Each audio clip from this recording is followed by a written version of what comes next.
बरगढ़ जिला पद्मपुर उपखंड गाइसिलेट थाना अंतर्गत जामबाल ग्राम में शुक्रवार पुलिस एक नकली सार कारखाना ठाब कर गोटे टाटा पिकअप गाड़ी जार नंबर OD21H5954 25 किलो विशिष्ट 60 पैकेट लुण 34 पैकेट नकली पटास एबोपी लेखा 36 प्लास्टिक बस्ता गोटे कलर पॉकेट दुईटी कलर पॉकेट आउ 60 खाली लुण बस्ता पॉकेट सील करने मेसीन ओजन मापक जंत्र और 7टी मोबाइल फोन जबत करिछि पुलिस।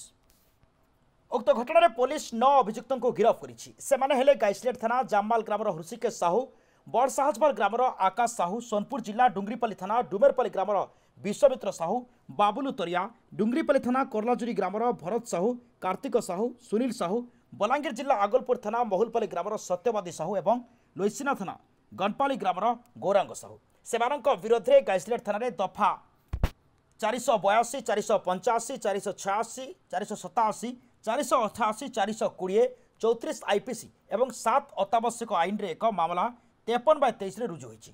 एने अनुष्ठित खबरदार सम्मेलन में पद्मपुर एसडीपीओ विभूति भूषण भोई सूचना दे कहते जामबाल ग्राम में नकली पटास सार प्रस्तुत कर बिक्री होता नहीं पुलिस को सूचना मिलता। फल एसपी पीएस मीना निर्देशक्रमे पुलिस सेठे चढ़ाऊ करता और नकली सार सहित व्यवहृत सामग्री जबत होता।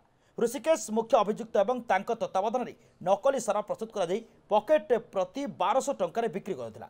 तेरे केवल चाषी मैंने सेठाकू जाउथिले ता नुहे ए नकली सार कारखाना विभिन्न लाइसेंस प्राप्त सार विक्रेता पाखक जोगाई दिया तंत्र जमापड़ी बोली एसडीपीओ भोई कहते।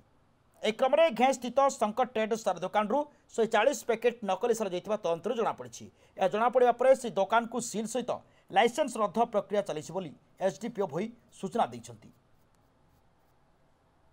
बरगढ़ दयासागर पाइकंक रिपोर्ट संभव टीवी ओडिया।